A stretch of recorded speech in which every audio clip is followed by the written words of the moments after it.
तो दोस्तों, बातें हमारी संस्कृति में आप सभी का स्वागत है। आज हम आपको ये बताएंगे कि भगवान की भक्ति कैसे प्राप्त होती है। चलिए हम इसके बारे में, एक कथा आती है, कथा के माध्यम से हम आपको समझाएंगे कि भगवान की भक्ति कैसे करना चाहिए और ये भक्ति भगवान की कैसे प्राप्त होगी। चलिए हम वीडियो में आपको बहुत विस्तार से बताते हैं। थोड़ा वीडियो लंबा, लेकिन अगर आप वीडियो पर हमारे पहली बार आए हैं तो वीडियो को शेयर सब्सक्राइब करना न भूलिएगा। तो एक बार की बात है कि अयोध्या में एक बहुत उच्च कोटि के संत रहते थे, लेकिन वो बहुत गरीब थे। उन्हें रामायण सुनने का, श्रवण करने का बहुत उनको लालसा रहती थी, बहुत इच्छुक रहते थे। जहाँ भी कथा रामायण की होती थी वहाँ बड़े प्रेम से कथा सुनने के लिए जाते थे, और कभी कभी तो किसी प्रेमी भक्त अथवा संत से भी कथा कहने के लिए वो निवेदन भी कर लेते थे, क्योंकि रामायण की कथा उनको बहुत अच्छी लगती थी। एक दिन की बात है कि राम कथा सुनाने वाला उनको कोई मिला नहीं, तो वहीं पास से एक पंडित जी रामायण की पोथी लेकर चले जा रहे थे और संत जी वहीं बैठे हुए थे। तो पंडित जी ने संत को प्रणाम किया और पूछा कि महाराज, मैं क्या सेवा कर सकता हूँ आपका। तब संत ने कहा कि पंडित जी, रामायण की कथा सुना दो। संत ने पंडित जी से कहा कि आप रामायण की कथा हमें सुना दो, लेकिन हमारे पास दक्षिणा देने के लिए रुपया नहीं है।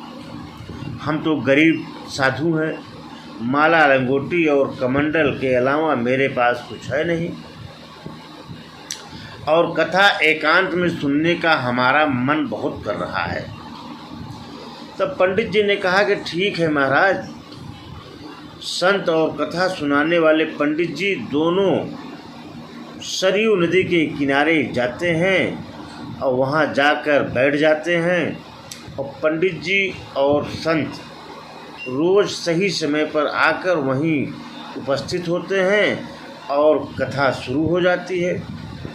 और संत जी बड़े प्रेम से कथा को श्रवण कर रहे थे और भाव विभोर होकर कभी नृत्य करने लगते थे तो कभी रोने लगते थे। मतलब इतना उसी में भाव विभोर हो गए कथा सुनते सुनते।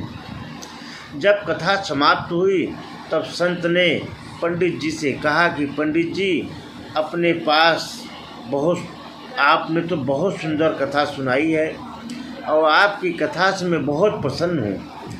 मेरे पास दक्षिणा देने के लिए रुपया तो नहीं है, लेकिन आज आपको जो भी चाहिए आप मांग लो, सब आपको मिल जाएगा।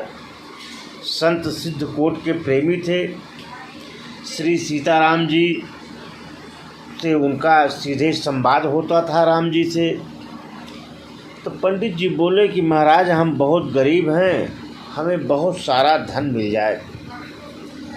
तो संत ने प्रभु राम जी से प्रार्थना की और इसे कृपा करके आप धन दे दीजिए।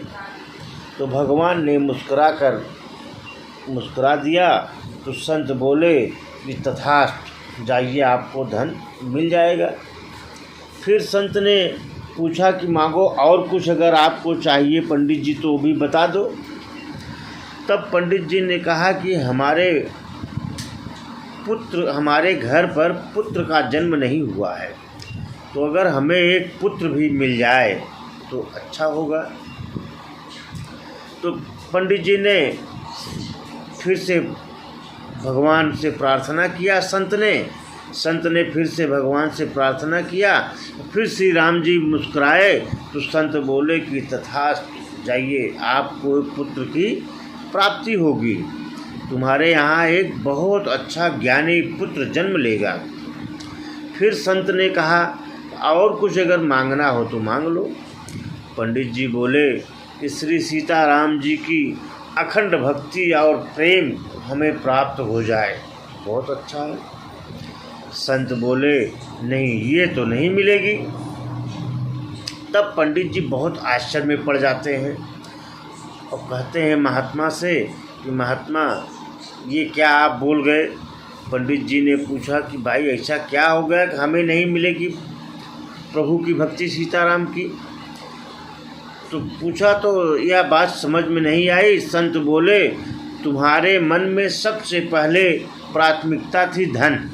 हमें धन चाहिए, सम्मान चाहिए, घर चाहिए, इसलिए आपको घर, सम्मान, धन मिल गया। दूसरी प्राथमिकता थी आपकी पुत्र प्राप्ति के लिए, तो आपको पुत्र प्राप्ति भी हो गई। अंतिम प्राथमिकता आपको भगवान की भक्ति है। जब तक संसार को परिवार, धन, पुत्र, जितने भी संसारी जन हैं, परिवार, धन, पुत्र आदि की प्राथमिकता रहती है, तब तक उसको भक्ति नहीं मिलती है दोस्तों। इसलिए भगवान ने जब केवट से पूछा कि बताइए आपको क्या चाहिए, तो केवट ने कुछ नहीं मांगा था। उन्होंने यही कहा कि प्रभु मुझे तो केवल आपके चरणों में रहना है। जब प्रभु ने पूछा कि तुम्हें बहुत सारा धन दे देते हैं, तो केवट बोला कि नहीं, मुझे प्रभु ने कहा कि आपको ध्रुव का पद ले लो। केवट बोला नहीं, मुझे इंद्र पद, पृथ्वी का राजा और मोक्ष तक देने की बात की, परंतु केवट ने कुछ नहीं लिया। तब जाकर प्रभु ने उसे अपनी भक्ति प्रदान किया, उस केवट को। तो इसी प्रकार हनुमान जी को जानकी माता ने अनेकों वरदान दे दिए, बल, बुद्धि, सिद्धि, अमृत आदि सारे, परंतु उन्हें प्रसन्नता नहीं हुई। अंत में जानकी जी ने श्री राम जी का प्रेम, अखंड भक्ति का वरदान दे दिया। वहीं प्रहलाद जी की बात है, प्रहलाद जी ने भी कहा कि हमारे मन में मांगने की कोई इच्छा नहीं है, कोई इच्छा उत्पन्न नहीं हो रही। तब भगवान ने उनको भी अखंड भक्ति प्रदान कर दिया। तो बोलिए भक्त वत्सल भगवान की जय। तो दोस्तों एक चीज़ तो आप जान लीजिए कि भगवान की भक्ति में इस सांसारिक माया चीज़ों को नहीं मांगना चाहिए, तभी भगवान की भक्ति मिलती है। दोस्तों अगर ये वीडियो अच्छा लगा हो तो शेयर, सब्सक्राइब जरूर करिएगा। धन्यवाद।